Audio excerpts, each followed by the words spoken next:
Once upon a time, in a quiet town called Graphville, there lived a student named Alice who had a deep fascination for mathematics. Alice was particularly intrigued by the concept of representing simple graphs using matrices. One sunny afternoon, as Alice was in the library, she stumbled upon an old book with the title The Matrix Chronicles of Graphs. As Alice delved into the book, she discovered that simple graphs could be represented using two main matrices, the incidence matrix and the adjacency matrix. Her adventure began with the incidence matrix. So we have the matrix representation of graphs. There are two ways you can represent graphs, namely by the incidence matrix and the adjacency matrix. So what is the incidency matrix? Let G equal to VE, where V has n vertices, E has m edges, G has no self-loops. Then the incidence matrix A is an n by m matrix defined by Aij equal to 1 if Ej is incident on Vi, equal to 0 otherwise. So the n rows correspond to the n vertices and the m edge correspond to the m columns.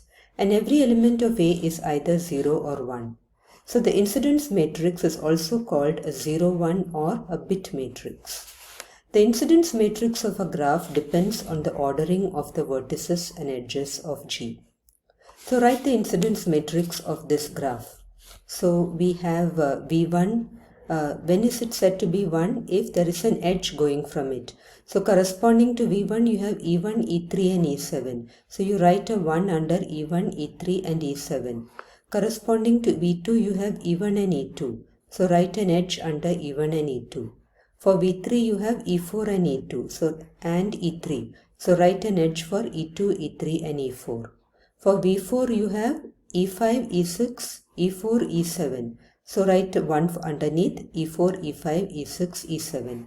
For V5 you have E5 and E6. So write an edge only under E5 and E6. Coming to the next question, write the incidence matrix for this graph. So again you have 6 vertices which you write row wise and 7 edges which you write column wise. So V1 is incident on E1 and E7. So write 1 under E1 and E7. V2 is incident on E1, E3 and E2 and E4. So write for E1, E2, E3, E4. Everything else is 0. For V3 it will be just E2. So there is a 1 only under the E2.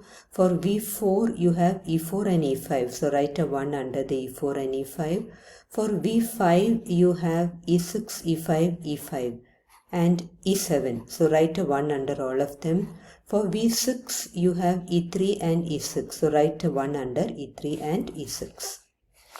So Alice found herself drawing simple graphs on her notebook and converting them into incidence matrices. But the journey didn't end there. Alice went on to learn about the adjacency matrix and its representation. So what's an adjacency matrix? Let G be a graph with n vertices and no parallel edges.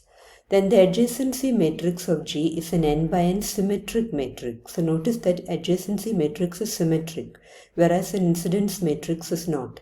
Defined by Aij equal to 1 if there is an edge between the ith and jth vertices, and Aij is equal to 0 if there is no edge between them. Note that self-loops are allowed. So write the adjacency matrix for this graph. So you have 6 vertices and 6 columns. So 6 rows, 6 columns, all vertices. V1 is incident on V2, V5 and V6. So write a 1 under V2, V5 and E6. So this is also a 0, 1 matrix or a bit matrix. V2 is incident on V3, V1, V4. So you write V1, V3, V4. V3 is incident on V2 and V4. V4 is incident on V3, V2, V5.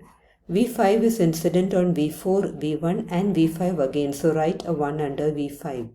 V6 is incident on just V1. So write a 1 under V1. So in case the graph G is disconnected and G1, G2 are its components, then the adjacency matrix can be written like this. And I have already shared a link, a video where I have explained the basic parts of the graphs.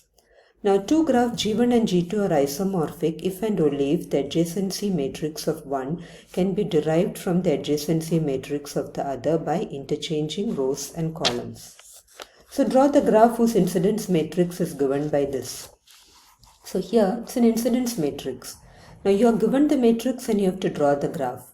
So you have to actually start with V1, and E1 is the only edge from V1. So we draw an edge here.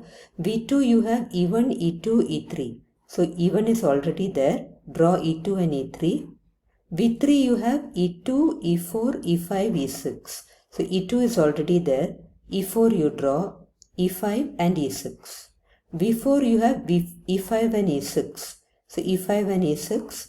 V5 you have E3 and E4. So E3 and E4. So it requires a little bit of adjusting so that you get everything fit corresponding to this matrix. And it is not a simple graph because you have a loop here.